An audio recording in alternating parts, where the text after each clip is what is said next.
بالإسلام وأنعم علينا بالإيمان نستغفره ونتوب إليه وأشهد أن لا إله إلا الله وحده لا شريك له وأشهد أن سيدنا وسندنا وحبيبنا وطبيب أرواحنا محمدا عبد الله ورسوله أرسله بالحق بشيرا ونذيرا وداعيا إلى الله بإذنه وسراجا منيرا أما بعد فقد قال الله تعالى في كلامه المجيد وفي فرقانه الحميد أعوذ بالله من الشيطان الرجيم بسم الله الرحمن الرحيم ولا تقولوا لمن يقتل في سبيل الله أموات بل أحياء ولكن لا تشعرون وقال تعالى في شان حبيبه إن الله وملائكته يصلون على النبي يا أيها الذين آمنوا صلوا عليه وسلموا تسليما اللهم صل على سيدنا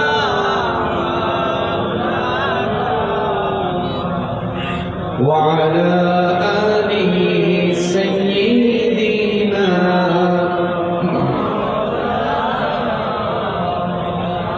नहीं दो जहां में मिसाले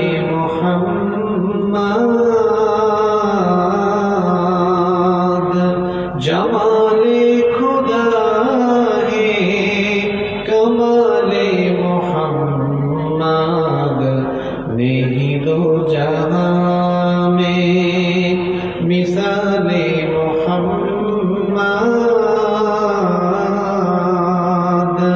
जमाले खुदा है कमाले मोहम्मद हृदय मोहम्मद अल्लाहुम्मा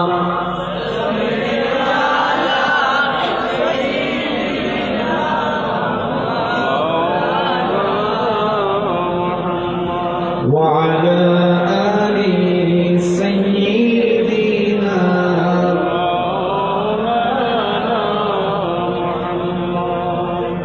আল্লাহর পথে যারা জীবন দিল তাদেরকে মৃত বলো না কোরআনের পথে যারা শহীদ হলো তাদেরকে মৃত বলো না আল্লাহর পথে যারা জীবন দিল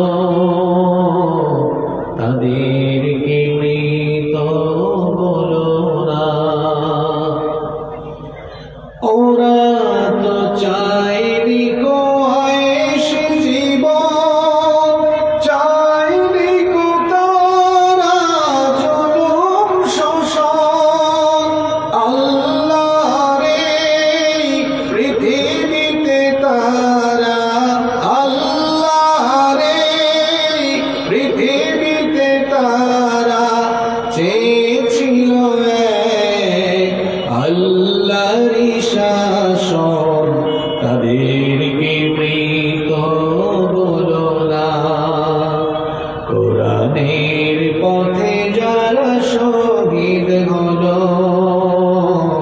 তাদেরকে মৃত বলো না।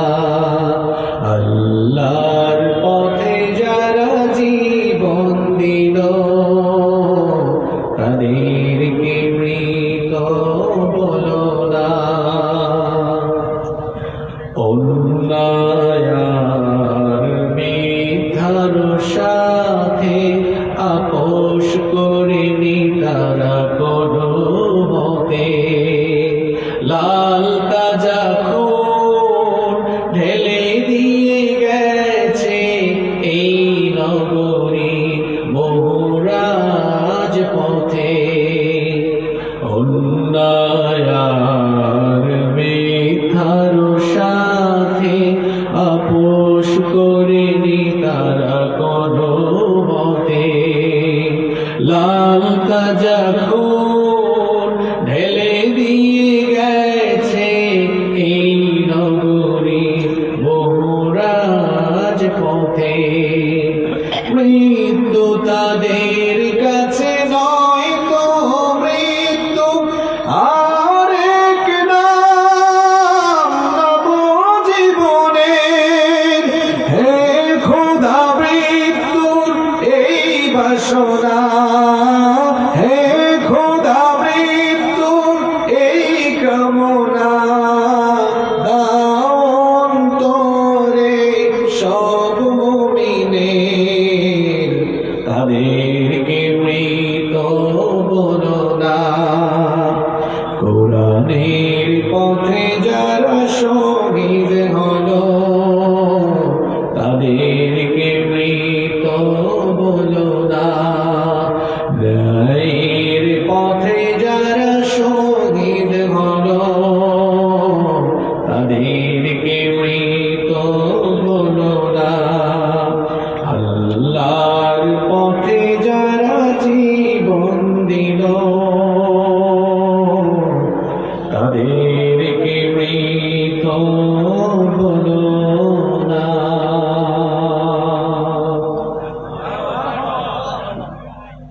প্রাকৃতিক সৌন্দর্যের নৈসর্গিক লীলাভূমি, চায়ের ভূমি নামে খ্যাত ঐতিহ্যবাহী মৌলভীবাজার জেলার জুড়ি উপজেলার সীমান্তবর্তী এলাকা ফুলতলা ইসলামিক সোসাইটির উদ্যোগে আয়োজিত আজকের এই ৬ষ্ঠতম বার্ষিক তাফসীরুল কোরআন মাহফিলের সমাপনী অধিবেশনে মুহতারাম শ্রদ্ধাভাজন সভাপতি বিশিষ্ট আলেমে দ্বীন ফুলতলা বাজার কেন্দ্রীয় জামে মসজিদের সম্মানিত ইমাম ও খতিব জনাব হযরত মাওলানা হাফিজ শৈখুল ইসলাম সাদি সাহেব হাইয়াহুল্লাহ ওয়া আতালাল্লাহু উমরাহু ওয়া বারাকাল্লাহু ফি হায়াতিহি ওয়া জাআলাহুল্লাহু মিনাল ইবাদিল মুখলিসিন। আমরা সবাই বলি আমিন। এতক্ষণ আমাদের সামনে কোরআন সুন্নাহর আলোকে অত্যন্ত তাৎপর্যবহ আলোচনা রেখেছেন বিশিষ্ট আলেমে দ্বীন, এই বৃহত্তর সিলেটের কৃতি সন্তান জনাব হযরত মাওলানা শুআইব আহমদ আশরাফি হাফিজাহুল্লাহু ওয়া রাআহ ওয়া আতালাল্লাহু উমরাহু ওয়া বারাকাল্লাহু ফি হায়াতিহি ওয়া জাআলাহু দাঈয়ান মাহিরান ওয়া বাহিরান লিখিদমাতিদ দ্বীন। আমরা সবাই বলি আমিন।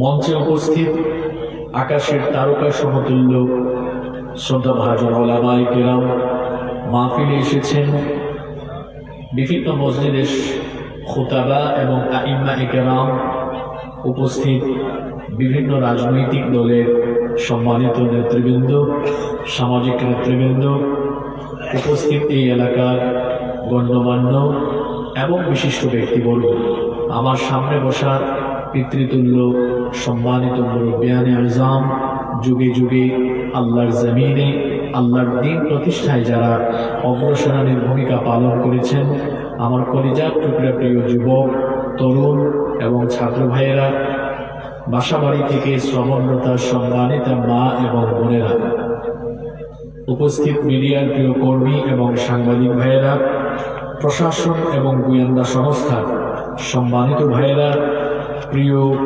ফুলতলা জুড়ি তথা আমার প্রিয় সম্মানিত মৌলভীবাজারবাসী, আপনারা সবাই কেমন আছেন? আলহামদুলিল্লাহ। আমাদের সবাইকে সুস্থতার সাথে বাঁচিয়ে রেখে আজকের এই সুন্দর বরকতময় নান্দনিক এবং জান্নাতি এই আয়োজনে আমাদেরকে শামিল হওয়ার তৌফিক যিনি দান করেছেন, গলার আওয়াজ বড় করে সবাই বলেন তো তিনি কে? সেই মহান রবের জন্য হৃদয়ের সবটুকু ভালোবাসা, আবেগ, অনুভূতিকে উজাড় করে দিয়ে খুশি মনে প্রাণবন্ত আওয়াজে উচ্চ কণ্ঠে কালিমাতুশ শুকর আদায় করে আমরা সকলেই করছি আলহামদুলিল্লাহ। অসংখ্য অগণিত দুরূদ এবং সালাম পেশ করছি সর্বকালের, সর্বযুগের সর্বশ্রেষ্ঠ মহামানব নবিয়ুনা ওয়া সাইয়্যিদুনা ওয়া কুদওয়াতুনা মুহাম্মাদুর রাসূলুল্লাহ সাল্লাল্লাহু আলাইহি ওয়াসাল্লামের প্রতি, যাকে আল্লাহ তাআলা আমাদের হেদায়েতের জন্য পাঠিয়েছেন। আল্লাহুম্মা সাল্লি আলাইহি আল্লাহুম্মা বারিক আলাইহি। সম্মানিত উপস্থিতি, এত কষ্ট করে আপনারা এই মাহফিল আয়োজন করেছেন এবং কনকনে ঠান্ডা উপেক্ষা করে আপনারা এখানে এসেছেন। সুতরাং আমি অপ্রাসঙ্গিক অপ্রয়োজনীয় কোনো কথাবার্তা বলে সময়ের বরকত নষ্ট করতে চাই না। সরাসরি আমরা আল্লাহর কালাম থেকে হেদায়েতের নিয়তে কিছু কথা বলবো এবং শুনবো ইনশাআল্লাহ। আল্লাহ তাআলা আমাদেরকে হেদায়েতের নিয়তে বলার এবং শোনার তৌফিক দান করেন, আমরা বলি আমিন। আচ্ছা অপারেটর ভাই, এখানে একটা আওয়াজ হয় কিসের? এই যে এই সাউন্ডটা কিসের হয়? জি আচ্ছা। সম্মানিত উপস্থিতি, আমি আপনাদের সামনে কোরআনুল কারীমের 2 নম্বর পারায় অবস্থিত 2 নম্বর সূরা সূরাতুল আল-বাকারার 154 নম্বর আয়াতে কারীমা তেলাওয়াত করেছি। এই একটি আয়াত থেকে আমরা আজকে হেদায়েতে কিছু বার্তা শুনে আমাদের জীবন পরিচালনার জন্য অতীব প্রয়োজনীয় কিছু ইনস্ট্রাকশন নিয়ে আমরা বাড়ি ফিরব ইনশাআল্লাহ। আল্লাহ তাআলা বলছেন, ওয়ালা তাকুলু, আর তোমরা বলো না, লিমান ইউকতালু ফি সাবিলিল্লাহ, যারা আল্লাহর পথে নিহত হয়, আমওয়াত, মৃত, অর্থাৎ যারা আল্লাহর পথে নিহত হয় তাদেরকে তোমরা মৃত বলো না। কি আশ্চর্য কথা! কোনো মানুষ যখন মারা যায় আমরা বলি মৃত আবুল কালাম, আমরা বলি মরহুম আব্দুস সালাম। মানুষ মারা গেলে তাকে তো আমরা মৃতই বলি, কিন্তু আল্লাহ তাআলা বলছেন আল্লাহর পথে যারা নিহত হবে, খবরদার, সাবধান, এদেরকে তোমরা মৃত বলো না। এটা তো বড় আশ্চর্যজনক কথা। আল্লাহ বললেন যারা আমার পথে জীবন দেয়, আমার পথে যারা নিহত হয়, তাদেরকে তোমরা মৃত বলো না। আমরা বললাম আল্লাহ, তাহলে তাদেরকে আমরা কি বলবো? আল্লাহ বললেন বাল আহইয়া, বরং তারা জীবিত, তারা মরে না, তারা জীবন দিয়েও অমর হয়ে যায়। আল্লাহর পথে যারা জীবন দেয় তারা মরে না, মরেও যারা অমর হয় তারা কার পথে জীবন দেয়? পুরুষ মানুষের মতো বলেন কার পথে? আল্লাহর পথে জীবন এটা সবাই দিতে পারে না। আল্লাহর পথে জীবন দিতে পারা, আল্লাহর পথে লড়াই করতে পারার জন্য একটা কোয়ালিটি লাগে। আমরা বললাম আল্লাহ সেই কোয়ালিটির নাম কি? কোরআন বুঝার একটা মজা হলো কোরআনের এক আয়াতের তাফসীর অন্য আয়াতে পাওয়া যায়। আমরা আমরা বললাম, আল্লাহ কারা তোমার পথে লড়াই করে জীবন দিতে পারে? রব্বুল আলামিন কোরআনে কারীমের 4 নম্বর সূরা সূরাতুন নিসা এর 76 নম্বর আয়াতে সেই জবাব দিয়ে দিলেন। আল্লাহ তাআলা বললেন, আল্লাযীনা আমানু ইউকাতিলুনা ফী সাবিলিল্লাহ। ঈমানদার যারা আল্লাহর পথে লড়াই করে তার মানে বোঝা গেল আল্লাহর পথে লড়াই করার জন্য ভেতরে যে জিনিসটা থাকা লাগে, গলার আওয়াজ বড় করে বলেন সেই জিনিসটার নাম কি? আরো জোরে হোকা। যে কেউ আল্লাহর পথে লড়াই করতে পারে না, বরং যার ভেতরে অদম্য ঈমানী চেতনা আছে সে আল্লাহর পথে লড়াই করতে পারে। ঈমান না থাকলে আল্লাহর পথে লড়াই করা যায় না। আর ঈমানের পথ এটা হলো কাঁটায় ঘেরা, রক্ত মাখা, ফুল বিছানো নয়। এই পথে যে চলবে সেই পথে সংগ্রাম করতে হয়। ঈমানের পথে থাকলে বহু বাধা বিপত্তি মুসিবতের সম্মুখীন হতে হয়। ঈমানের পথ সংগ্রামের পথ, ঈমানের পথ মুসিবতের পথ।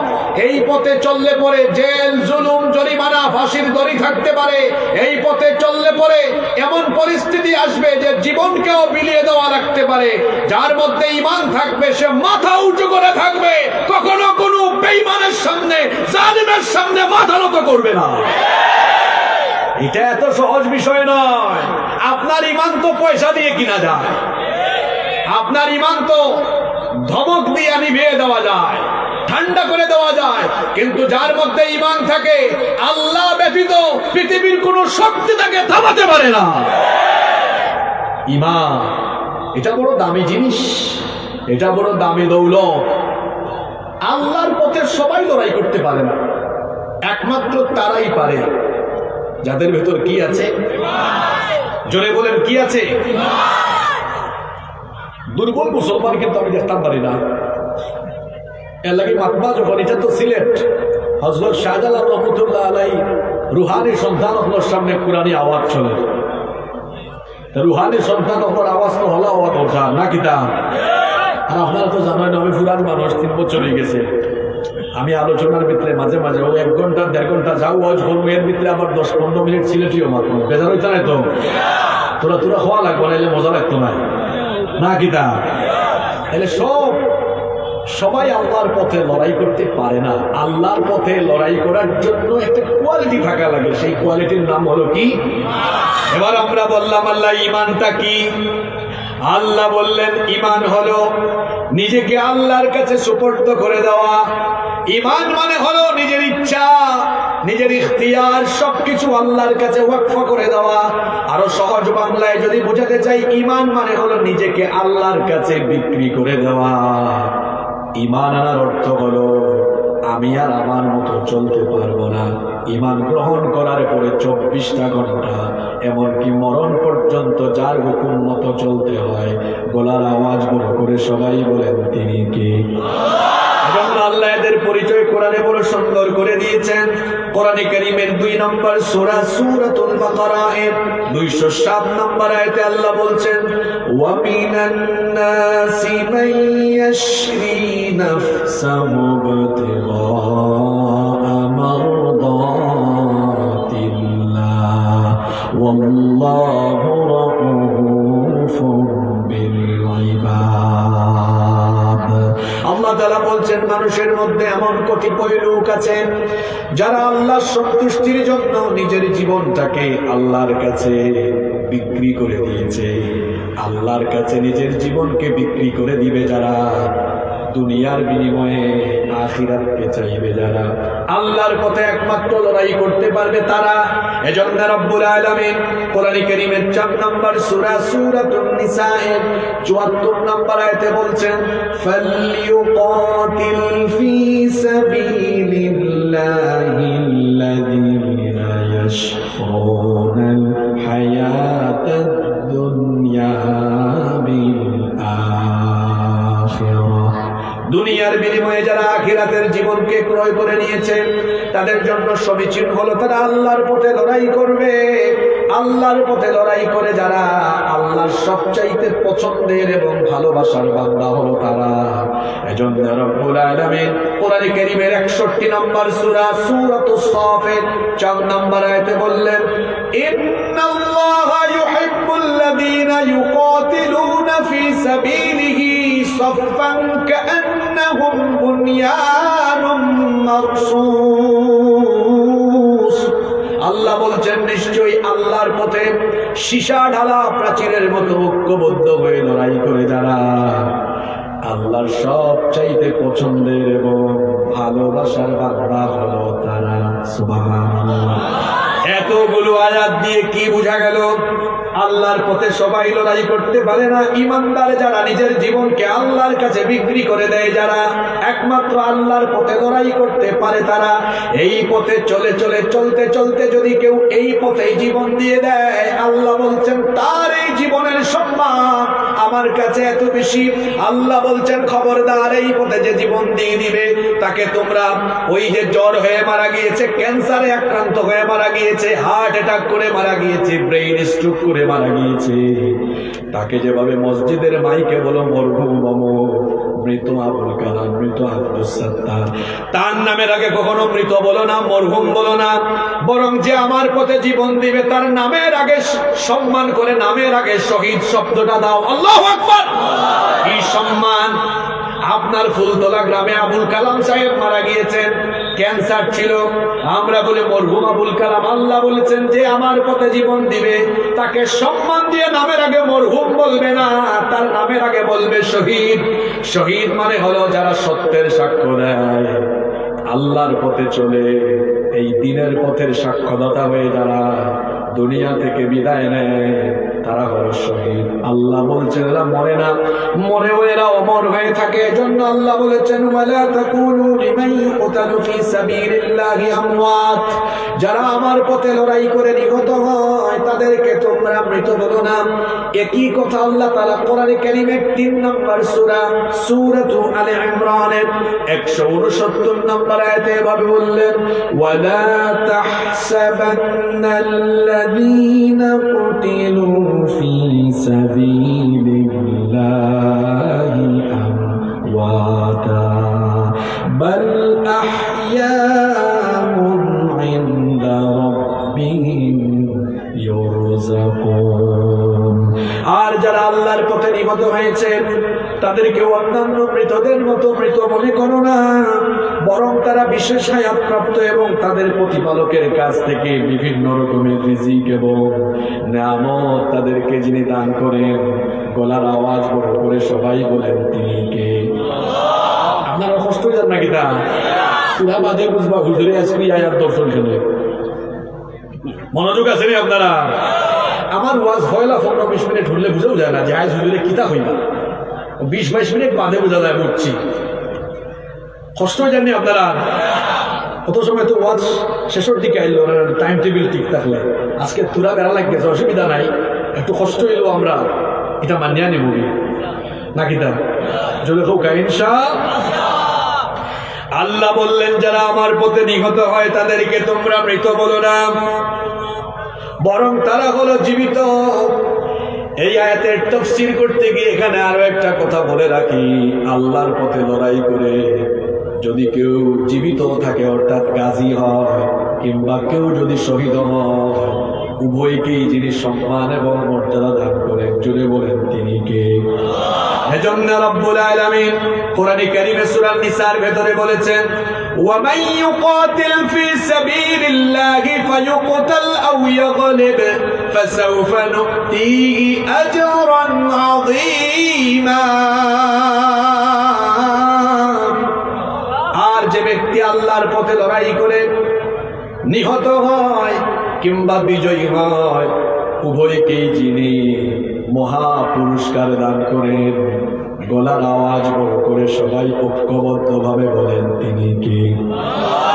কিভাবে আল্লাহ তাআলা শহীদদেরকে মর্যাদা দেন শোনেন। শাহাদাতের মওত হলো শ্রেষ্ঠ মওত। এই যে আমরা এখানে আছি, একদিন সবাই আমরা দুনিয়া থেকে চলে যাব। এই সুন্দর বিশ্ব চরাচর একদিন আল্লাহর হুকুমে তছনছ হয়ে যাবে, লণ্ডভণ্ড চূর্ণ বিচূর্ণ হয়ে কিয়ামতের মহাপ্রলয়ঙ্কারী ঘটনা ঘটে যাবে। কিয়ামতের সেই প্রলয়ঙ্কারী ঘটনা ঘটে যাওয়ার পরে রব্বুল আলামিন হাসরের মাঠে সবাইকে একত্রিত করবেন। কবর থেকে মানুষ কি করে উঠে হাসরের মাঠে যাবে? আমাদের মা উম্মুল মুমিনিন আয়েশা রাদিয়াল্লাহু আনহা থেকে হাদিস এসেছে, তিনি বলেছেন, আল্লাহর নবী বলেছেন, ইহশারুন নাসু ইয়াউমাল কিয়ামাতি হুফাতান ওয়ারাতান গারলা। কিয়ামতের দিন মানুষেরা উলঙ্গ হয়ে, কাপড় চোপড় ছাড়া উলঙ্গ হয়ে খাতনাবিহীন অবস্থায় খালি পায়ে নগ্ন পদে কবর থেকে উঠে হাসরের মাঠে গিয়ে সমবেত হবে। কিন্তু এক শ্রেণীর মানুষ ভিন্নভাবে হাসরের মাঠে উঠবে।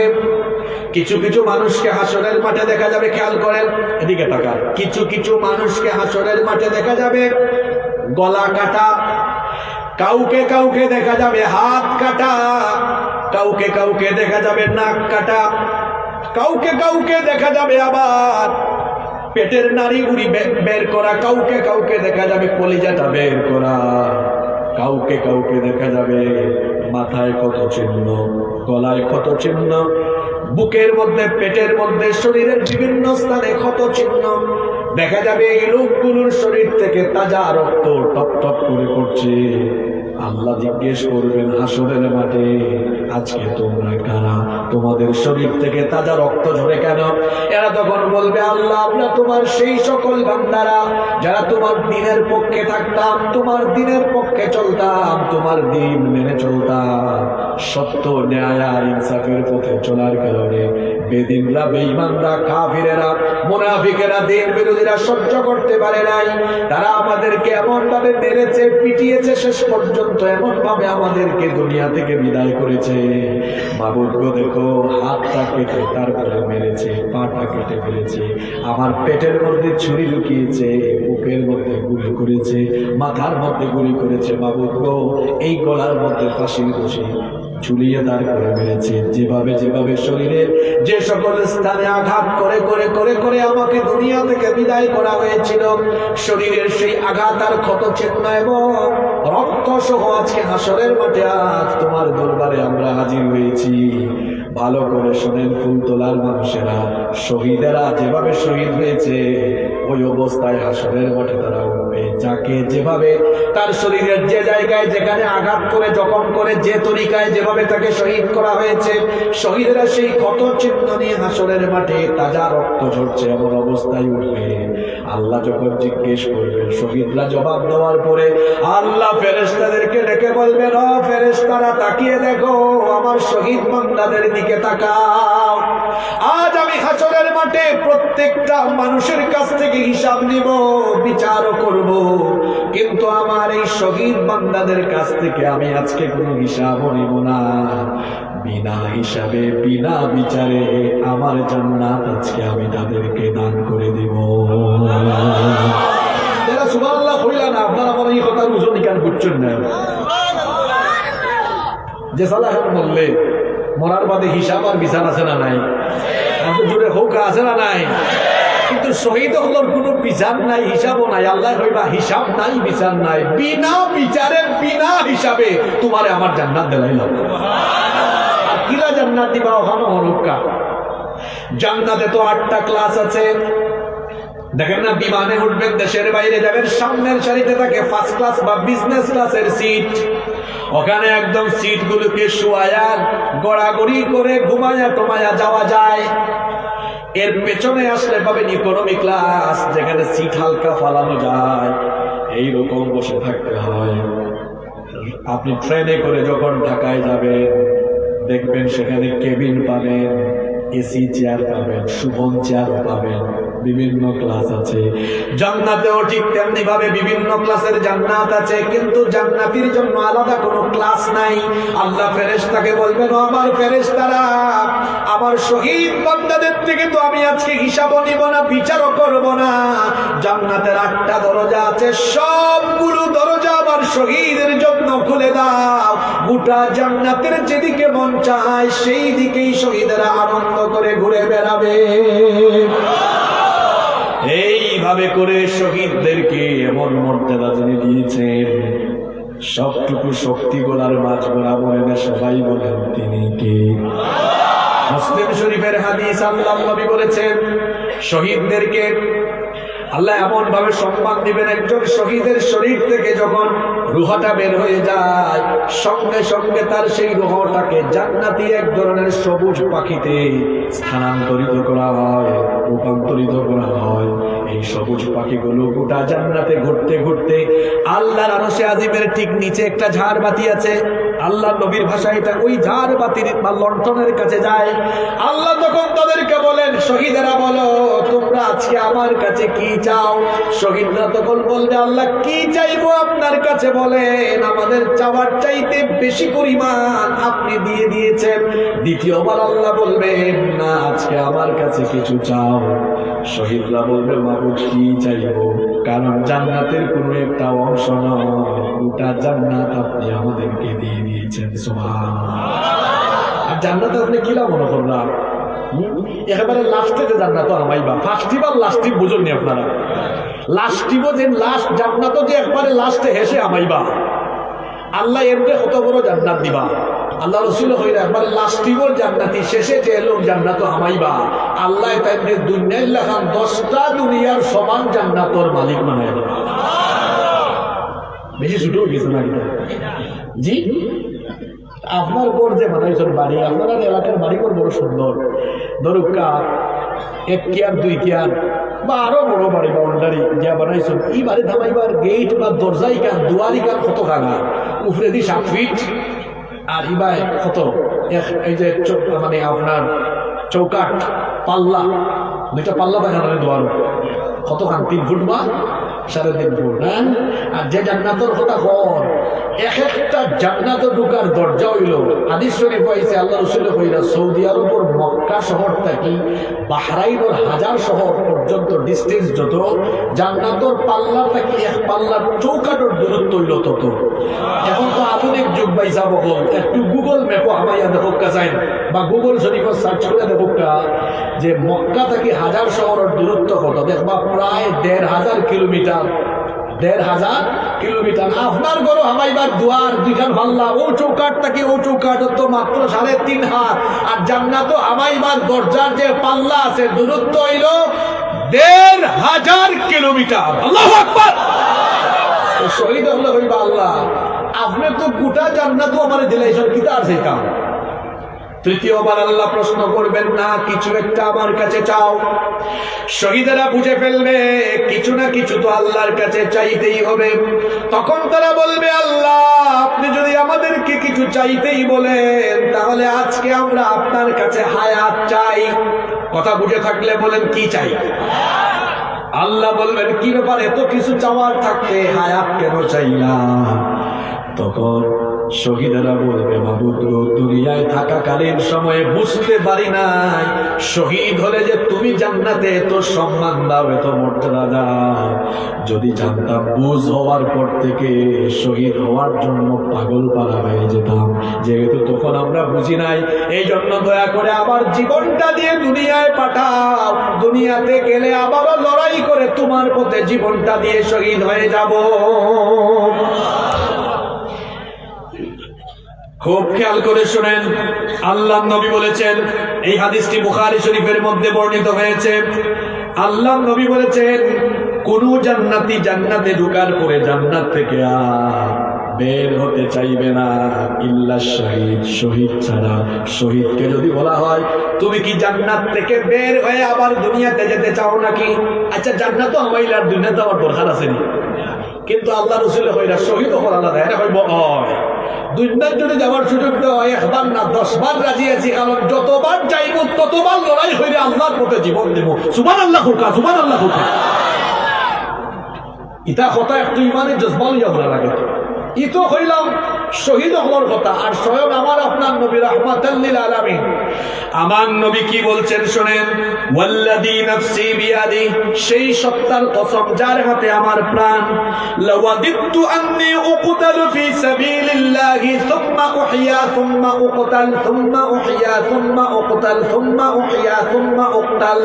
আল্লাহর নবী বলেছেন, আল্লাহর কসম আমার ইচ্ছে হয়, আমার মন চায় লড়াই করি, শহীদ হই, আবার যদি জীবন দাও মন চায় আবার লড়াই করি, শহীদ হই, আবার যদি আল্লাহ জীবন দেয় মনটা চায় আবার লড়াই করে আবার আল্লাহর পথে জীবন দিয়ে শহীদ হই। সুবহানাল্লাহ। কিতা বাড়িতে কইবা না কিতা ইনো যারা আসলে মরতানায় খেয়ে আত্ম লোক আছেন দেখি না, সবও তো মরে যাবা না কিতা, আমিও মরে যাব, আপনারাও মরে যাবা, সব মরে যাব। বুঝলেন খার মরণ কি লইব আমরা কেউ জানি না। মৃত্যুর যত প্রকার আছে সবচেয়ে শ্রেষ্ঠ মৌত হইল শাহাদতর মৌত। কথা বুঝা থাকলে হোকা যায়, সবচেয়ে শ্রেষ্ঠ মৌত কি জাত মৌত? অবা যুবক পাই হল, ছাত্র পাই হল, তোরা বাদে কিন্তু সব কথা আপনার তোর বাইরে যাইব, বালা করে ঘুরবা, পয়েন্টে পয়েন্টে মাতুইব। সবচেয়ে শ্রেষ্ঠ মৌত কি জাত মৌত? কিন্তু আমার গাঁরে আমার থেকে বয়সে আরো 12-13 বছর ছোট আখটা মরি গেছে গুমর মাঝে, ডাক্তারে হইতে সম্ভবত গুমর মাঝে স্ট্রোক করছে। এটাও তো মৌত, এটাও মৌত। আর শহীদি মৌত, এটাও মৌত। পার্থক্য আছে। শহীদি মৌত হইল সেরা মৌত। এই মৌতের বাদে আল্লাহ এর আর হিসাব বা বিচারের খাতারও আনেন না। আল্লাহ বিনা বিচারে বিনা হিসাবে জান্নাত ঢুকায় দেয়। শুধু তাই না, শহীদদের জন্য বিশেষ 7টা পুরস্কার আছে। শহীদের জন্য বিশেষ 7টা পুরস্কার আছে। কথা বুঝে থাকলে বলেন কয়টা? 7টা পুরস্কার। সেগুলো কি? আল্লাহ নবী বলেছেন, 1 নাম্বার হলো ইউগফারু লাহু ফি আউয়ালি দাফাতিন, শহীদের শরীর থেকে যে প্রথম রক্তের ফোঁটাটা বের হয়, প্রথম রক্তের ফোঁটাটা শরীর থেকে বের হওয়ার সময় তার আমলনামার সকল গুনাহগুলো আল্লাহ মাফ করে দেন। কি জাত খাওয়া শাহাদাতের রক্ত, আপনার তো নাক মাতলে রক্ত বের নেবে, ইফুটাই না রক্ত, ইফুটাই না রক্ত। আর শহীদের রক্ত খালি যখন বাড়াইয়া একটা ফুটা খালি বাড়য়, প্রথম ফুটায় আল্লাহ রাসূল কইরা যে ইউগফারু লাহু ফি আউয়ালি দাফা, প্রথম রক্তের ফুটা বাড়াইবার লগে লগে तमाम গুনাহ আল্লাহ মাফ করে দিলেন। 2 নাম্বার ওয়ায়ারা মাকআদুহু মিনাল জান্নাহ, শহীদ যখন দুনিয়া থেকে চলে যায় সঙ্গে সঙ্গে তার চোখের সামনে আল্লাহর জান্নাতের চিত্র তুলে ধরা হয়, আল্লাহর জান্নাত তাকে চোখের সামনে দেখানো হয়। শহীদের 3 নাম্বার পুরস্কার হলো ওয়ায়ুজারু মিন আযাবিল কবর, শহীদকে কবরে রাখা হলে শহীদের কবরে কোনো আযাব হয় না। যারা শাহাদাতের মৃত্যু পায় সেই সকল শহীদদেরকে আল্লাহ তাআলা কবরের শাস্তি থেকে বাঁচিয়ে দেন। শহীদের 4 নম্বর পুরস্কার হলো ওয়ায়ামানু মিনাল ফাযাইল আকবার, কিয়ামতের দিন যখন সকল মানুষের চেহারার মধ্যে পেরেশানি থাকবে, চিন্তা থাকবে, ভয় থাকবে, শহীদদের চেহারা এবং হৃদয় থেকে সকল চিন্তা আর পেরেশানি যিনি দূর করে দিবেন তিনি কে? শহীদের 5 নম্বর পুরস্কার হলো ওয়ায়ুদা আলা রাসিহি তাজুল ওয়াকার আল-ইয়াকুতু মিনহা খায়রুম মিনাদ দুনিয়া ওয়া মা ফিহা, কিয়ামতের মাঠে শহীদদের মাথার মধ্যে এমন এক বিশেষ সম্মাননার মুকুট পরিধান করানো হবে যার প্রত্যেকটা ইয়াকুত হলো দুনিয়া এবং দুনিয়ায় যা আছে তার চাইতে আরো উত্তম। সুবহানাল্লাহ। শহীদের জন্য 6 নম্বর পুরস্কার হলো ওয়ায়ুযাওয়াজু 72 যাওজাতুম মিনাল হুরিল আইন, শুনায় না, ডাগর ডাগর চক্ষু বিশিষ্ট হরিণের মতো যার টানা টানা চক্ষু থাকবে এইরকম 1-2 নয়, কমপক্ষে 72 জন হুরের সাথে আল্লাহ শহীদের বিবাহের ব্যবস্থা করবে। শহীদের জন্য 7 নম্বর পুরস্কার হলো ওয়ায়ুশাফা ফি 70 মিন আকারিবি, একজন দুইজন নয়, একজন শহীদ তার কমপক্ষে 70 জন নিকটাত্মীয়ের জন্য আল্লাহর দরবারে সুপারিশের সুযোগ পেয়ে যাবে। কষ্ট জানি আপনারা, ও আমি লাইনও আছি। শহীদ হবর এই হাদিসে কয়টা পুরস্কারের কথা বলছে? এই 7টা পুরস্কার। শহীদ ছাড়া অন্য কেউ, যদি হোক অন্য কেউ একটু মনে করাই দেই। প্রথম 2টা রক্ত মারণের লগে লগে সব গুনাহ মাফ। 2 নাম্বার, শহীদর জান যাওয়ার লগে লগে জান্নাত আল্লাহ চকুর সামনে তুলিয়া ধরে। 3, কবর কোনো আযাব নাই, কোনো আযাব। 4 নাম্বার, কিয়ামতের দিন কোনো ভয় নাই। 5 নাম্বার, কিয়ামতের মাঠে আল্লাহ তাআলার মাথা বিশেষ সম্মানের মুকুট দিবা। 6 নাম্বার, 72 জন হুরর লগে আল্লাহ বিয়া দিবা। 7 নাম্বার, 70 জনের লাগে সুপারিশ করার সুযোগ আল্লাহ দিবা। ও ফজিলত দিচ্ছেন, আমরা না বুঝলে কি তৈরি। আল্লাহ রসুলের সাহাবী হল শহীদ হওয়ার লাগি পাগল পালাস্তা, পাগল পাগল পাগল দেওয়ানা। যুবক ভাই হল আসেন না, ঘুমাই গেছে আপনারাও জোয়ান। আল্লাহ রসুলের সাহাবী হল আসলা জোয়ান। তার লগে আপনার পার্থক্য কিতা? আপনারা সারা রাত যায়নি মোবাইল চালাইতে চালাইতে, আপনারা কি ভদ্র হয় না, আবার হজ্জি হয়। তারা তো রাত 3টা-4টা পর্যন্ত মোবাইলও তাহাজ্জুদ ধরে। এখন অনলাইন জুয়া বার হয়েছে, অনেক হয় অনলাইন জুয়া তা শক্ত হয়ে গেছে। আপনি খালি আসেন কুম্বাই গার্লফ্রেন্ড বানাইতা, কুম্বাই তিরিং বিরিং করতা। ও তা আল্লাহ রসুলের যুবক সাহাবী হল তারা যৌবনকালীন সময়ও কিভাবে তারা জানটা আল্লাহর পথে দেওয়া যায়, পাগল পারা আসলা। এমন বহু যুবক সাহাবীর নাম আমরা জানি যারা নতুন বউ বাসর গড় রাখিয়া তার বাদে জিহাদর ময়দানে শহীদ হয়ে গেছে। সুবহানাল্লাহ হইতা নাই? আর আমি একটা মিসকিন যতটুকু আসুন এটা তো খাইতে তো জানি, খালি বিয়া যদি করে বাসর গড় মোবাইল ফোন তো বন্ধ করিলাম, ডিস্টার্ব করতো না পারে। চাকরি বাকরি করলে কইব বস এখান মাস আমার ভালো করে সময় দোকান মায়া বিয়া করছে। বিদেশ বাদেশ থাকি আগে আইতো বিয়ার আগে 3 বছরে 4 বছরে বাদে বছরও চাইবা নাই। আপনারাও যুবক, আল্লাহ রসুলের সাহাবী হল, এমন বহু যুবক সাহাবী হল আছেন। আপনারা তো ও 2 জনের কাহিনী জানেন যারা বাসর বড় বউ রাখতে গিয়ে শহীদ হয়েছে।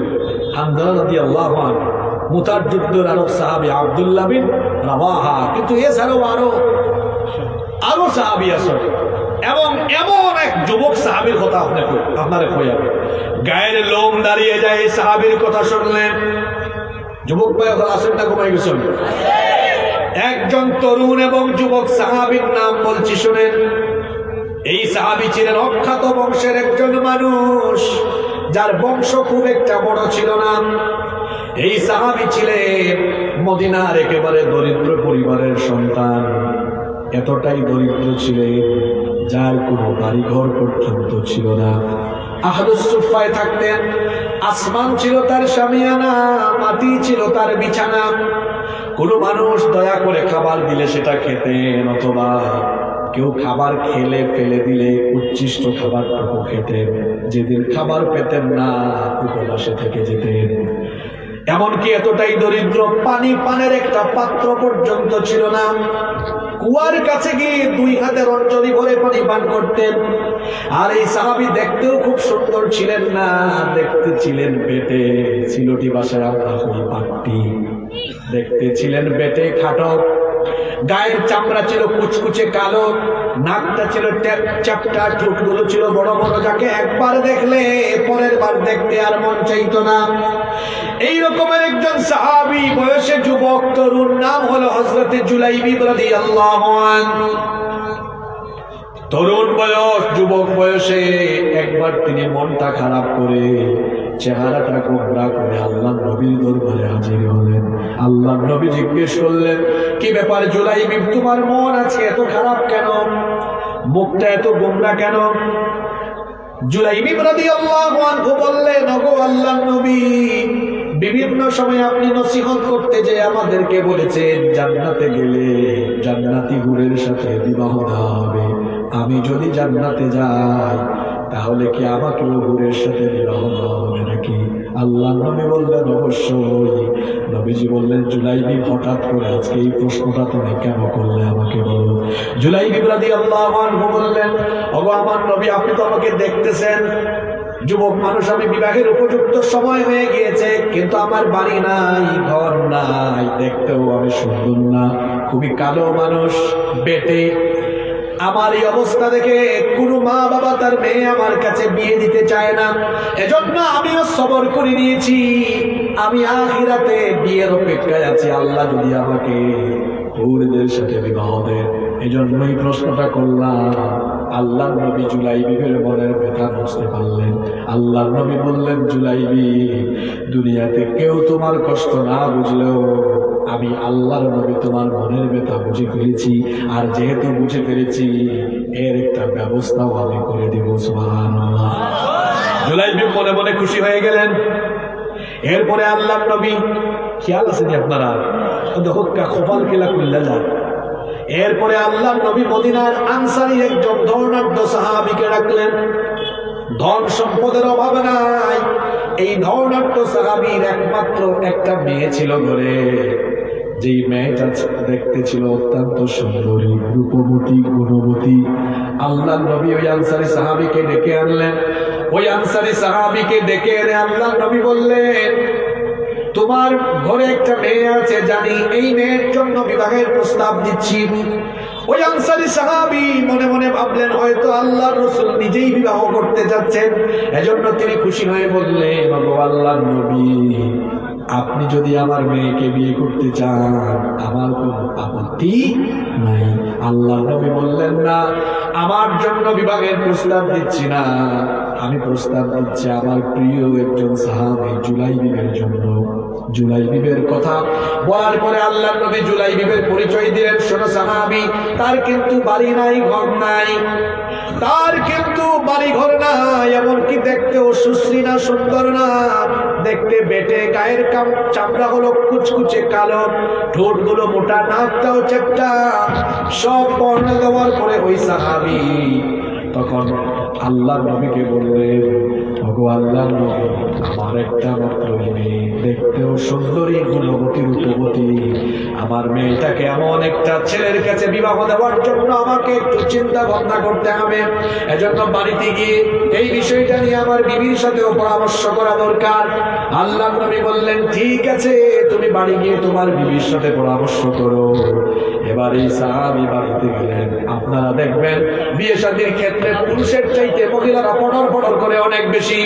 এই সাহাবী যখন বাড়িতে গেলেন, গিয়ে তার বিবির সাথে যখন পরামর্শ করলেন, তার স্ত্রী সবকিছু শোনার পরে বললেন, এটা অসম্ভব, আমাদের একমাত্র কন্যা, একমাত্র মেয়ে, দেখতেও সুন্দরী, রূপবতী, গুণবতী, আমাদের এই মেয়ে কেমন গরিব ঘরের ছেলে এবং যার কিছুই নাই, দেখতেও সুন্দর না, এমন ছেলের কাছে আমরা আমাদের মেয়ে বিয়ে দিতে পারি না।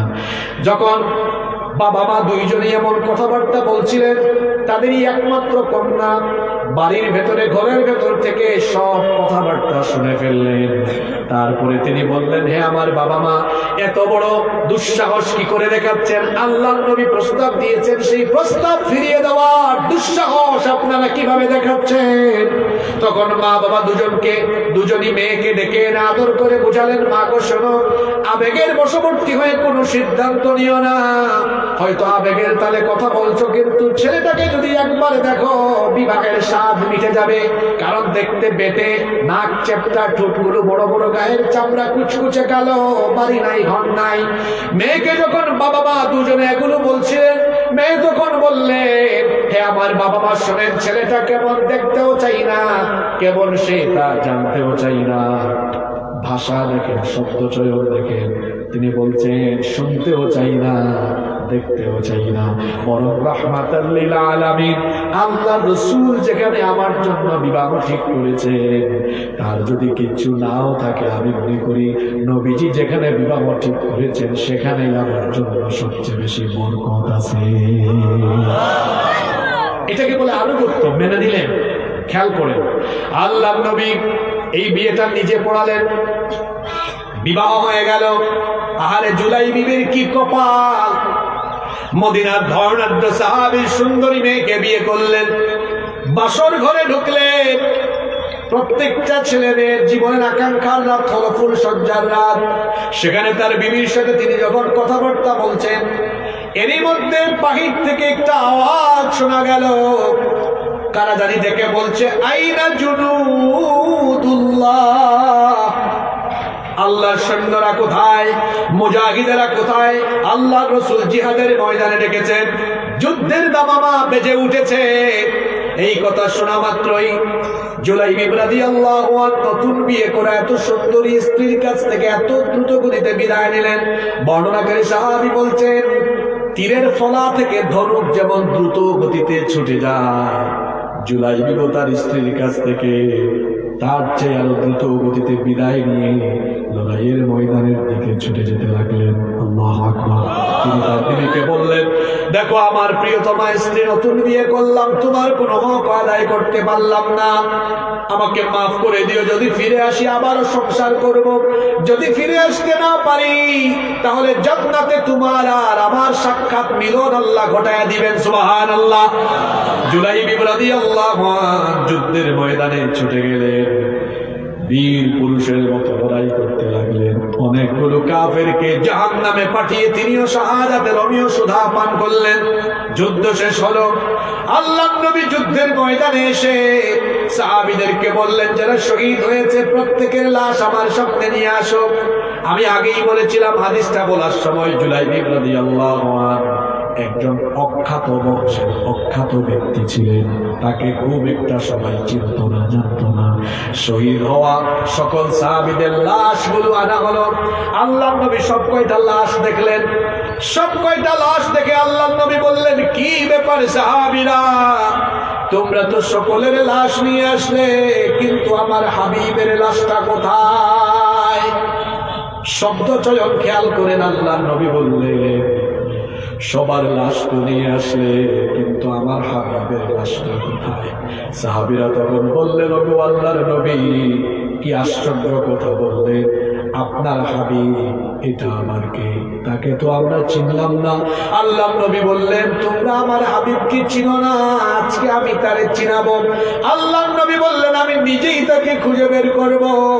লড়াইয়ের ময়দানে, যুদ্ধের ময়দানে আমার নবী নিজেই হাঁটা আরম্ভ করলেন। হাঁটতে হাঁটতে হাঁটতে হাঁটতে আল্লাহর নবী এমন এক জায়গায় পৌঁছালেন যেখানে 6-7টা কাফেরের পাশে একটা লাশ থুবড়ে পড়ে আছে। মুখের মধ্যে এত পরিমাণ ধুলা বালি জমা হয়েছিল, চেহারাটাও বোঝা যাচ্ছিল না। আল্লাহর নবী আস্তে আস্তে হেঁটে হেঁটে ওই লাশের পাশে গেলেন।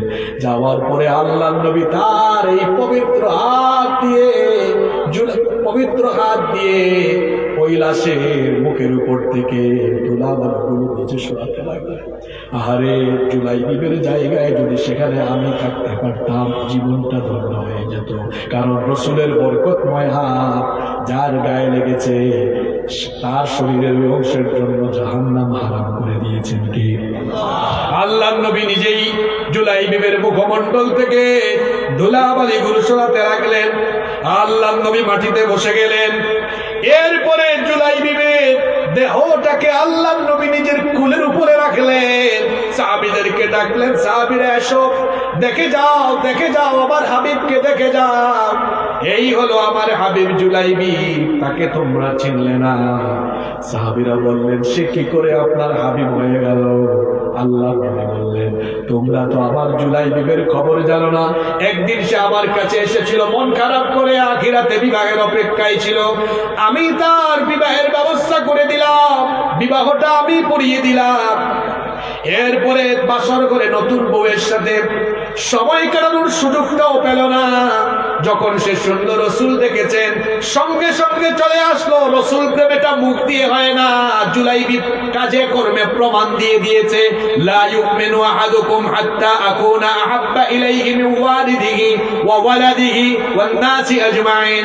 তোমাদের কেউ ততক্ষণ পর্যন্ত মুমিন হতে পারবে না যতক্ষণ না আল্লাহর রাসূল তার কাছে তার পিতা মাতা সন্তান সন্ততি এমনকি দুনিয়ার সবকিছুর চাইতে সর্বাধিক প্রিয় না হবে। মুখে মুখে বলি আমরা রাসূলকে ভালোবাসি, কিন্তু জুলাইবিব প্রমাণ দিয়ে দিয়েছেন। নতুন বউ মদিনার ধর্নাঢ্য সাহাবীর একমাত্র সুন্দরী কন্যা, বিবাহ করে বাসর ঘরে সেই বিবির সাথে সময় কাটালেন না। যখনই শুনলেন রসুল দেখেছেন, রসুল প্রেমে মাতোয়ারা হয়ে দেওয়ানা হয়ে তার স্ত্রীর চাইতেও রসুলকে এত ভালোবাসা দেখিয়েছেন, আল্লাহ রসুলের ডাকে সাড়া দিয়ে লড়াইয়ের ময়দানে এসে শহীদ হয়ে গেলেন। আল্লাহ নবী বললেন, সাহাবীরা রে, আমার জুলাইবি লড়াইয়ের ময়দানে এসে প্রমাণ দিয়েছে, জীবন দিয়ে দেখিয়ে দিয়েছে তার জীবনের সবকিছুর চাইতে তার নবীকে সে ভালোবাসে। সুবহানাল্লাহ। এরপরে আল্লাহ নবী সব সাহাবীদেরকে সামনে রেখে বললেন, জুলাইবি, তুমি প্রমাণ করে দিয়েছো তুমি আল্লাহর দিনকে কতটা ভালোবাসো। আল্লাহ নবী বললেন, জুলাইবি রে, তুমি আমার, আমি তোমার। এই কথা বুঝুন, কিতা করছো? গার্লফ্রেন্ড বানায় হচ্ছে না, আমি তোমার, তুমি আমার। আর আল্লাহ রসুল হইলা, জুলাইবি তুমি আমার, আমি তোমার। সুবহানাল্লাহ। আল্লাহ রসুল জুলাইবি বল লাস্টের ডাইন দিকে ঘুরাইলিরা।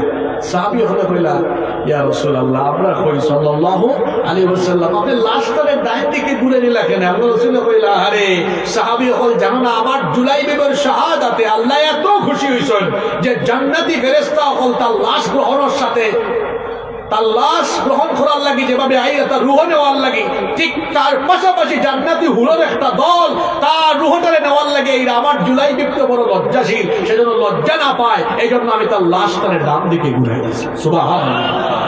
আল্লাহ রসুলের সাহাবী হলে শহীদ হওয়ার মর্তবা বুঝতা, ফজিলত বুঝতা, এর লাগি আল্লাহর পথে জান দেওয়ার চান্স হইলে কোনো বইয়া থাকতা না, শহীদ হওয়ার লাগি টান টান প্রতিযোগিতা করতা, পাগল হয়ে যেতা। এর কারণ হয়েছে শাহাদাতের মৌত হইল শ্রেষ্ঠ মৌত। আর এই পথে জীবন একমাত্র তারাই দিতে পারে যারা অন্তরের মধ্যে ন্যায়, ইনসাফ, সততা লালন করে এবং সত্যের পথে যারা অবিচল থাকে, তারা সত্যের পথে জীবনকে উৎসর্গ করে দিতে কখনো কুণ্ঠাবোধ করে না। আমি দেখছেন না, 10-12 দিন আগে আমার দেশের এক ভাই কিলার জীবন দিলেন। হ্যাঁ, আমি এর আগে চিন্তাম, মাঝে মাঝে টিভি চ্যানেলও দেখতাম, বিভিন্ন টক শো দেখতাম, ছেলেটা খুব স্ট্রেইট ফরওয়ার্ড। ওই যে আমরা মাঝে মাঝে খুব খাটা স্বভাবের মানুষ, যেখান হয়েছে তো হয়েছে, একেবারে সাফ সাফা কথাবার্তা, তুরা চিনতাম, খুব একটা চিনতাম না।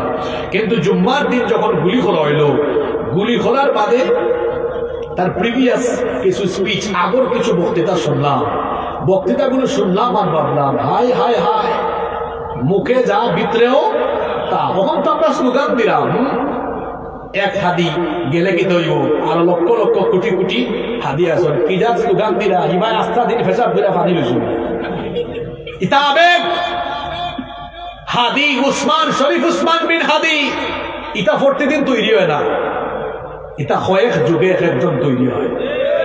আপনার ছেলেটার ব্যাকগ্রাউন্ড জানেন, কোরআনের হাফেজ, ইন্টারমিডিয়েট পর্যন্ত, আলিম পর্যন্ত মাদ্রাসা পড়া, তার বাবা আলেম, তার ভাইরা আলেম, এইরকম পরিবারের সন্তান।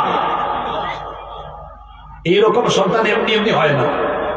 আমার ভাই শরীফ উসমান প্রকৃতপক্ষে একজন দেশপ্রেমিক ছিল, সত্য ন্যায় ইনসাফের পথে অবিচল ছিল। তার এই মৌত শাহাদাতের মৌত, এতে কোনো সন্দেহ।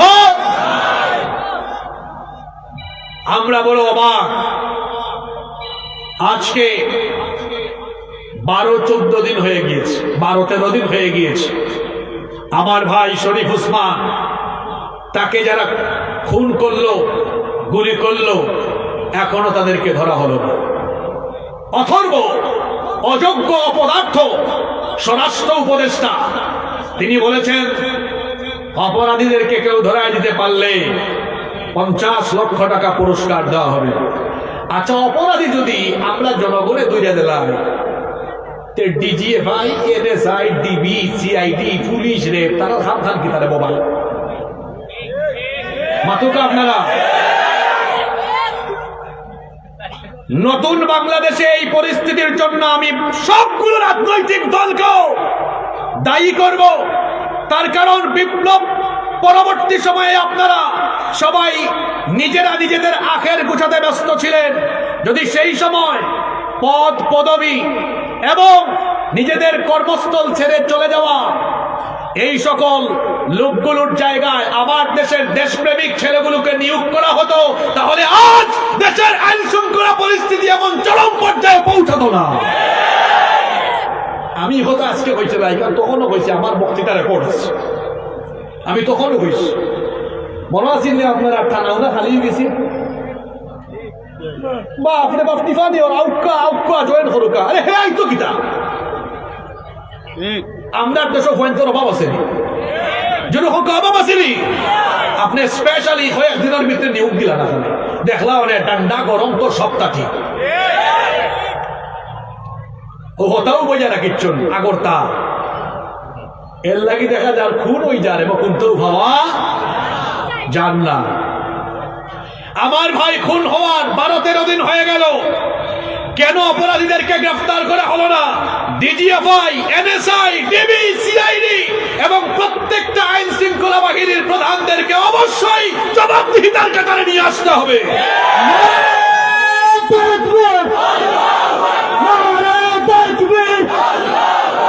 ইনকিলাব ইনকিলাব জিন্দাবাদ জিন্দাবাদ তোমারে গুলি কেন ভারতে নারা তাকবীর। ভারত আছে আপনি জানেন না, এক কথা কই দিলাম আর যদি তাকেও আমি হইলাম কিতাব বিজিবির ভাই তুমি তো একটু কিতা চকিদারি করো হুন্নি মাঝে মাঝে সীমান্ত ফাঁস হয়ে যান কি সত্য কথা তো তিতা লাগে। এদেশের জনগণের ট্যাক্সের পয়সায় আপনার বেতন হয়, রেশন হয়। জনগণকে নিরাপত্তা না দিলে, জনগণের নিরাপত্তার জন্য কাজ করতে না পারলে ওই জায়গায় আপনাদের থাকা এটা কোনো যৌক্তিকতা থাকে না। সীমান্ত বাই পারুয়া যান কি গিলাই তা আপনারা হেরে দিই, আপনারা তখন কোয়ায় আচ্ছা একটু ভালো করে হলো কা আশা আসে করবা না, আশাই ভাল লাগি তৈলে কিচ্ছু হইলাম না। আমার ভাই শরীফ ওসমান জীবন দিয়েছে সত্যের পথে, শহীদে তো মরে না, তবে আমরা দেশে মানে আজব দেশ রে ভাই, বাচ্চা থাকতে মানুষের দাম দেয় না, মরার বাদে বুঝে। আমি শরীফ ওসমানের যেদিন জানাজা হলো আমি চাইলাম ভাই রে আয় কি যাক পুলিশ আর বিভিন্ন বাহিনী হলে গার্ড দিয়া লাশ লইয়া যাই পাল পাও যে সংসদ ভবনের দক্ষিণ বাজার, বাচ্চা থাকতে তার কিনা দেওয়া হয়েছিল, সিকিউরিটি দেওয়া হয়েছিল না, মরার মাঝে লাশ সিকিউরিটি দেওয়া হয়। হায় হায় হায় কেমন দেশ আমার। আমরা দোয়া করলাম আল্লাহ আমার বাইরে তুমি শাহাদাতের সর্বোচ্চ মর্যাদা দান করো। যারা মনে করছে শরীফ ওসমানকে গুলি করে এদেশে বিপ্লবী কণ্ঠস্বরকে থামিয়ে দেওয়া যাবে, তাদের উদ্দেশ্যে আমাদের স্পষ্ট বার্তা হলো এই, যদি এই বাংলাদেশে কেউ স্বপ্ন দেখে যে ভারতীয় তাবেদারি ভারতীয় আধিপত্যবাদী শক্তি আবারও বাস্তবায়ন করা যাবে, আমরা বলবো ভাই তোমরা তোমাদের স্বপ্ন দেখতে দেখতে স্বপ্ন দুঃস্বপ্নে পরিণত হবে। এদেশে আমরা বেঁচে থাকতে কোনোদিনও আর ভারতীয় একটা এজেন্ডা বাস্তবায়ন করতে দেওয়া হবে না, আর কোনোদিন এই দেশে ভারতীয় আধিপত্যবাদ কায়েম হবে ওই তো গিলা এটা হয় দেখুন জেন জি আপনারা তো মুরব্বী হলে এর লগে কতখান মিশন জানি না, আমি খুব বেশি তার লগে এটার পালস যারা পলিটিক্সও করো না আপনারা ওইটা পয়েন্টের পালস বুঝবা, নাইলে আপনার সামনের জনের পলিটিক্স শেষ উল খাইবা আপনি। ইটা পয়েন্টের পালস বোঝা লাগবে, এটা এখনুকা পয়েন্ট জেন জি যারা এটা এখনুকা যেখান বুঝছে এরা ফাগলোর মতো হয়ে যায়।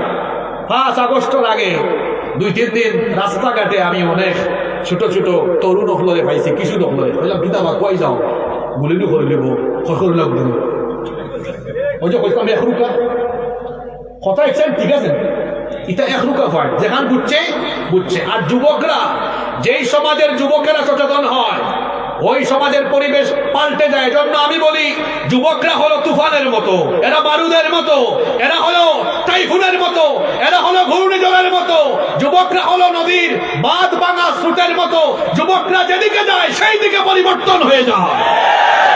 এরা হলো দুরন্ত, এরা দুর্বার, এরা যেদিকে যায় গতিপথ পরিবর্তন হয়ে যায়। এই দেশে যতগুলা যুবক তরুণ আছে এরা আর কোনোদিন দাসত্ব গ্রহণ করতে চায় না, এরা গুলামির জিনজিরাত আবদ্ধ থাকতো চায় না। সুতরাং এই দেশে দিল্লির দাসত্ব আর কোনোদিন কায়েম করা যাইতো। তরুণ যুবক ভাই ওখানে মাতুকা বাজাইবনি, আমরা লাগাতে সরি আমরা কোনো জ্বালা ঘোরা নেই।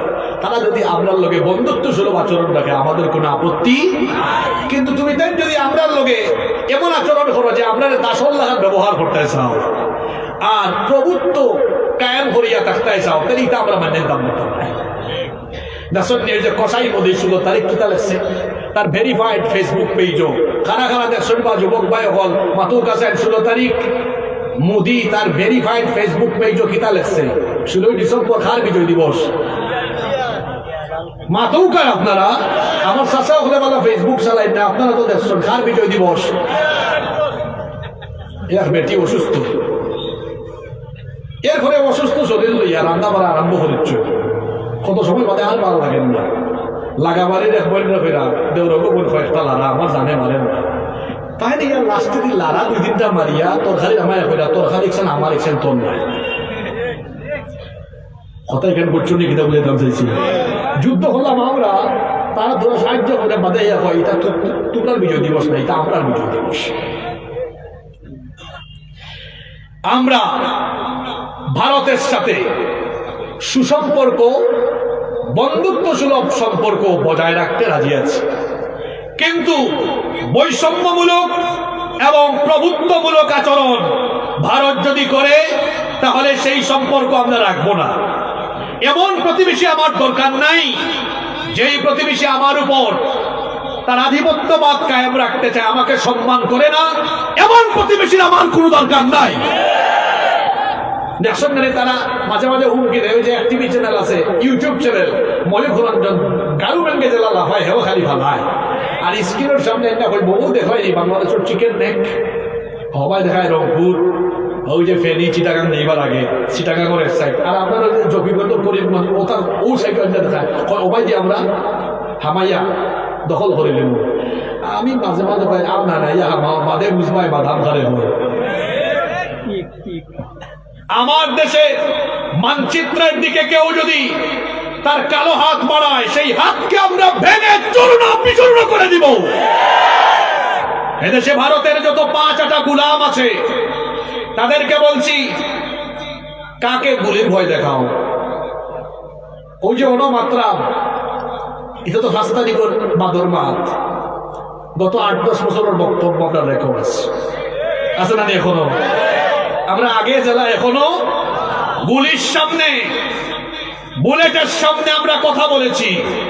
স্বরাষ্ট্র মন্ত্রণালয়ে যখন প্রায় 500 আলেমের নাম লিস্ট করে শ্বেতপত্র করা হয়েছে, যখন আমাদের বাসায় বাসায় পুলিশ পাঠিয়ে আমাদেরকে হয়রানি করা হয়েছে, যখন আমাদেরকে হুমকি দেওয়া হয়েছে, তখনও আমরা সত্য কথা বলতে ভয় পাইনি, কারণ আমরা জীবন দিতে জানি, কিন্তু কখনো বাতিলের সাথে আমরা আপোষ করতে জানি না। আমাদেরকে গুলি বুলেটের ভয় দেখায় লাভ নাই। তোমরা আমাদের সিলসিলা জানো না, আমাদের সিলসিলা হলো শাহাদাতের সিলসিলা। আমাদের পূর্বপুরুষ থেকে আজ অবধি আমাদের এই পুরো সিলসিলাটা হলো শাহাদাতের সিলসিলা। সেই বদর, উহুদ, খায়বার, খন্দকের চিপায় চাপায় আমাদের পূর্বপুরুষদের বহু লাশ পড়েছিল। আমাদের পূর্বপুরুষরা রক্তের নদী আর সাগর সাঁতরে সাঁতরে এক হাতে তলোয়ার আরেক হাতে ন্যায় ইনসাফের ঝান্ডা নিয়ে দুর্বার গতিতে এগিয়ে চলেছেন। শাহাদাত ছাড়া কেউ তাদেরকে থামাতে পারে নাই। আমরা তাদের উত্তরসূরি, একমাত্র শাহাদাত ছাড়া এই সত্যের পথ থেকে আমাদেরকে কেউ বিচ্যুত করতে পারবে না। নতুন সিদ্ধান্ত আমাদেরকে নিতে হবে এই দেশকে হেফাজতের জন্য। এই দেশের ইসলাম, মুসলমান, দেশের স্বাধীনতা, সার্বভৌমত্ব রক্ষার জন্য আমাদের প্রত্যেককে স্ব জায়গা থেকে দায়িত্বশীল ভূমিকা পালন করতে হবে। লাইফ তো একটাই, মরতে তো হবেই। সেই মৌত বিছানায় হতে পারে, হাসপাতালেও হতে পারে। বিছানায় বা হাসপাতালে মৌত হওয়ার চাইতে শাহাদাতের মৌত এটা বড় নেয়ামতের ব্যাপার, সৌভাগ্যের ব্যাপার। কারণ শহীদি মৌতের কোনো হিসাবও নাই, বিচারও নাই। বিনা বিচারে বিনা হিসাবে জান্নাত দেন কে? আপনারা মনে করতে পারেন হুজুর শাহাদাতের মৌত তো বড় কষ্টের মৌত। এটা আপনার ভুল ধারণা। আপনি মনে করতে পারেন কাউকে ফাঁসি দিয়ে দেওয়া হলো, না জানি কত কষ্ট পেয়ে মারা গিয়েছে, কাউকে আবার শরীরটা ক্ষত বিক্ষত করে দুনিয়া থেকে বিদায় করা হয়েছে, আহারে জানি না তার কত কষ্ট হয়েছে। না না, এটা আপনার ভুল ধারণা। কারণ আল্লাহ নবী বলেছেন, যখন কোনো ব্যক্তি শাহাদাতের পথে জীবন দেয়, হাতের মধ্যে চিমটি কাটলে যেমন হালকা ব্যথা লাগে, একজন শহীদ জীবন এই দুনিয়া থেকে যাওয়ার সময় এইরকম হালকা ব্যথা অনুভব করে। শাহাদাতের মৌত হলো শ্রেষ্ঠ মৌত। শাহাদাত ছাড়া কখনো ইসলামের বিল্ডিং নির্মাণ হয় না। এই জন্য ইসলামের গোটা ভিত্তি ইমারতটা শহীদদের রক্তের উপরে দাঁড়িয়ে আছে। আল্লাহর নবী মদিনায় এমনি এমনি ইসলাম কায়েম করেন না, বহু সাহাবীরা এর জন্য কল্লা কাটায় দিয়েছেন। উহুদের ময়দানে শহীদ হয়েছেন, বদরে শহীদ হয়েছেন। শহীদদের রক্তের উপর দিয়ে ইসলামের ইমারতটা নির্মাণ হয়েছে। আমরাও যদি একটি সত্য, ন্যায়, ইনসাফে সমাজ সভ্যতা করতে চাই, এমনি এমনি আল্লাহ দিবেন না। আল্লাহ কিছু রক্ত নিবেন, জীবন নিবেন, আর শাহাদাতের বিনিময়ে, শহীদদের সেই রক্তের বিনিময়ে ইসলামকে যিনি বিজয়ী করে দিবেন, জুড়ে বলেন তিনি কে? এই জন্য শাহাদাতের মন মানসিকতা চেতনায় আমাদেরকে উজ্জীবিত থাকতে হবে। হয়তো দ্বীনের জন্য, আল্লাহর দ্বীনের জন্য, আল্লাহ তার রাসূলের জন্য রক্ত দেওয়া লাগতে পারে, জীবন দেওয়া লাগতে পারে, কিন্তু প্রয়োজন যদি আসে আমরা কি কাপুরুষের মতো ঘরে বসে থাকবো নাকি? সেই সুযোগকে কাজে লাগাবো আমরা। হযরতে হানজালা রাদিয়াল্লাহু আনহু, জুলাইবিব রাদিয়াল্লাহু আনহু, জাফর বিন আবি তালিব, আব্দুল্লাহ বিন রাওয়াহা, যায়েদ ইবনুল হারিসা, যে সাহাবীদের নাম বলেছি প্রত্যেকেই শহীদ। তারা যেভাবে ডাক আসলো পরে সব ছেড়ে দিয়ে শহীদ হয়েছেন, ঠিক তেমনি ভাবে যদি আমাদের জন্য সুযোগ আসে, সময় আসে, কাপুরুষের মতো ঘরে বসে থাকবো না। আল্লাহর দ্বীনের জন্য লড়তে লড়তে লড়তে লড়তে প্রয়োজনে জীবনটা আমরা দিয়ে দিব। কারা কারা রাজি আছেন আল্লাহকে দেখান? একটু আমি দিলাম, সুযোগ দিলাম, ওই যে আত্মান তুলা দেওয়া। যারা আত তুলছেন আপনারা কি তার মনটাকে তুলছেন? আত্মান 30 সেকেন্ড না ভাই, আল্লাহ তুমি সাক্ষী দেখো, যারা আত তুলছেন আল্লাহ তুমি সবর দিদর আশারে পূরণ করো। এখন আপনার হাতটা উঁচা করেই রাখেন। আপনারা ভাবিয়েন না যে হুজুর যে দোয়া করছে তার মানে সবাইকে হয়তো লড়াইয়ের ময়দানে শহীদ হিসাবে আল্লাহ কবুল করে ফেলবে না। বিষয়টা এমন না। এখন যারা হাত তুলেছেন, ক্যামেরায় ছবি উঠে গিয়েছে, যদি সত্যি সত্যি মন থেকে হাত তুলেন, আর যদি শহীদ না হয় এখন বিছানায় আপনার মরণ হয়, আল্লাহ নবী বলেছেন, মান সাআলাল্লাহু শাহাদাতি বিসিদকিন বাল্লাগাহুল্লাহু মানাজিলাশ শুহাদাই ওয়া ইম্মাতা আলা ফিরাশি। দিলের মধ্যে যারা শাহাদাতের তামান্না রাখে, তারা যদি শহীদ না হয় ও বিছানায় মারা যায়, অন্তরে শাহাদাতের তামান্না থাকার কারণে যেভাবেই মরুক, মরার পরে তাকে শাহাদাতের মর্যাদা যিনি দিয়ে দিবেন তিনি কে? আতলামাই লোকটা বুঝছেন নি হাদিসিকা? মনটা কি সেই সরে, এখন যদি আপনি শহীদ না হয় জেলার মরণ কইব, শাহাদাতের মর্যাদা দিলেই বাকি। এই জন্য সবসময় দোয়া করবেন আল্লাহ শহীদি মৃত্যু দিয়েন। ওমরে ফারুক রাদিয়াল্লাহু আনহু হাত তুললেই বলতেন, আল্লাহুম্মা রযুকনি শাহাদাতান ফি সাবিলিক ওয়াজআল মাউতি ফি বালাদি রাসূলিক। হে আল্লাহ, তুমি তোমার বান্দা ওমরকে রাসূলের পবিত্র শহরে মৃত্যু দিও, আর মরণের সময় শাহাদাতের মৌত নসিব করে দিও, কারণ শাহাদাতের মৌত হলো সবচাইতে শ্রেষ্ঠ মৌত। আমাকে শহীদ করে সেই মিছিলে শামিল করে নিও, যেই মিছিলের নেতা আমির হামজা, খুবাইব খাব্বাব আল্লাহর ছিল যারা অতি প্রিয়, শহীদ করে নিও। সৈয়দ কুতুব হাসান আল বান্না সেই মিছিলে হলো গণ্য, বেরেলবি উসমান মালিক হামিদ সেই মিছিলের সাথী অনন্য। মরণ তো একদিন আসবেই জানি, মিনতি তোমার কাছে চিরজীবনের, সেই মরণ আমায় দিও, শহীদ করে নিও, আমাকে শহীদ করে সেই মিছিলে শামিল করে নিও। মরতেই হবে যখন শহীদি মরণ দিও আমাকে, শাহাদাত জানি শুধুই জীবন, সে মরণ দিও আমাকে। মরতেই হবে যখন শহীদি মরণ দিও আমাদের। বলেন আমিন। শাহাদাতের মউত শ্রেষ্ঠ মউত। আল্লাহ বলেছেন ওয়ালা তাকুলু লিমান ইউকতালু ফি সাবিলিল্লাহি আমওয়াত। যে আয়াত দিয়ে আমরা আজকে শুরু করেছিলাম, যারা আমার পথে জীবন দেয় তাদেরকে মৃত বলো না, বাল আহইয়া, বরং তারা জীবিত। ওয়ালাকিন লা তাশউরুন, কিন্তু এটা তোমরা বুঝো না, এটা তোমরা উপলব্ধি করতে পারো না। আমার ভাই উসমান যে শহীদ হলো, সে কি আসলে মরে গিয়েছে, না আমাদের প্রেরণা এখনো বেঁচে আছে?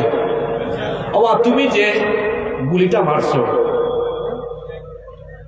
তুমি তো আজ এমন এক কমবক্তি জীবন হয়েছো, তুমি মানুষের সামনে আইতা সুযোগ হই না, তুমি সুরল্লাহ হবার কত বলে না, আর তোমার কিন্তু ধরা হইব, মনে হইল না তোমার সাইডা দেওয়া হইব। এই দেশে উসমান হত্যার প্রত্যেকটা রক্তের ফুটার বদলা নেওয়া হইব ইনশাআল্লাহ। এই বদলা মানে কিরা নেওয়া হইব?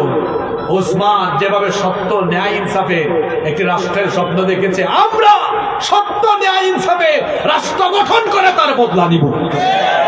আপনারা চাইন না নাকিটা? আচ্ছাতে হেসে দিয়ে খুব গুরুত্বপূর্ণ দোকান কথা রাখছি, যেসন হইয়া আজকে শেষ করবো। 54 বছর ধরে আমরা দেশটা বড় নির্যাতিত। অঙ্কুর জেনজি এরা অনেক মুরব্বী হলে দেখতে পারে না, আসুন এরা কিছু মুরব্বী আসুন না নাই, কারণ এরা বড় পালা বাংলাদেশ। স্যার কালকে দেখলাম একটা মেয়ে তার কিছু কার্যক্রম ভালো লাগছে, খুব সুন্দর দেখলাম। হ্যাঁ, কি সুন্দর হয়েছে যে জনগণের লাগে কাজ করতাম, আমি টাকা করছি তার ওখানে জনগণের পয়সা দিই, ইলেকশন করিয়া জনগণের দায়িত্ব নেব।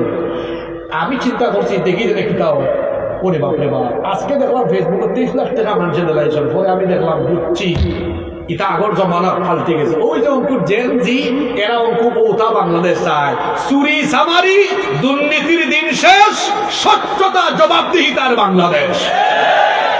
এটা শেষ, চুরি সামারির যুগ শেষ। আগে যারা যারা ইরান করছেন বা যখন এটা দিন শেষ হয়ে গেছে। অঙ্কুর ফাইনালে হইলাম জেনজিটা এখনকার সব তার হিসাব দেওয়া লাগবো, ঠিক না বে ঠিক?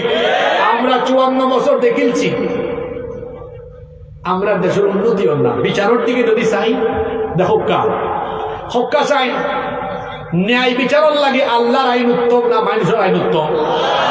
ওই যে আমার বোন মাগুরা 8 বছর বয়সী একটা বোন, নাম কিতা আসলো আসিয়া, এক পরিবারের 3 নরপিশাচ আমার বোনটার উপরে পাশবিকতা চালাইল। এর বাদে আমার বোনটা 4-5 দিন হাসপাতাল আছে, বড় কষ্ট ভাইয়া, দুনিয়া থেকে গেছে, দফন করা হয়েছে, বড় ঘাস উঠে গেছে। হোকা যায় মেয়েটার দর্শক হল এখনো বাচ্চা আছে না নাই? আপনার দেশ মানুষের আইন না আল্লাহর আইন? জুড়ে হোকা আদালত মানুষের আইন না আল্লাহর আইন? বসন্তী 14 দিন আইন উপদেষ্টা হয়েছে 90 দিনের ভিতরে বিচার করবো। তুমি 90 দিন ক্ষমতা তো নাই, কথার নাম কিতা মানুষের বিচার ভালো করে এখন উক্কা। ওই যে আমার বোন আসিয়া মারা গেল, এ কেমন আইন? যে আইন থাকার ফলে ধর্ষিতা কবরে গিয়ে তার কবরে ঘাস উঠে, আর ধর্ষক মাসের পর মাস বেঁচে থাকে। যে আইন থাকলে বলে ধর্ষিতা কবরে যায় আর ধর্ষক বেঁচে থাকে, সেই আইনের মুখে আমরা জুতা নিক্ষেপ করি। হোকাস আইন যদি ইরাগাত আল্লাহর কোরআনের আইন থাকতো, কোরআনের রায় কিতা রজব, লাইফ মৃত্যুদণ্ড। যদি কোরআন দিয়া এই দেশে একটা দর্শনের বিচার করা হইতো, যতগুলা লম্পট আছে সব দিন দেখলাম এমনি তার মতো শুধু হইতেছে। লাস্কর কথা খান হইয়া যায়। আজকের সারা ওয়াজ মনে রাখতে পারলে আলহামদুলিল্লাহ, যদি রাখতে নাও ধরেন, ও শেষর এই 1.5-2 মিনিটের কথা গেছে লিয়া বাড়ির যাইবা, আর এলাকায় ও কথাগুলা শোনাই দিবা, পারবা তো ইনশাআল্লাহ। মানুষের মুক্তির লাগি, ফেটো ভাত টাকার লাগি দারিদ্রতা অসচ্ছলতা দূর করবার লাগে একটা স্বনির্ভর মানে কি তা যারা নিজের উপরে নির্ভরশীল স্বনির্ভর সমৃদ্ধ জাতি গঠনের লাগে মানুষের আইন উত্তম না আল্লাহর আইন উত্তম? আনা উজ্জা হয়েছে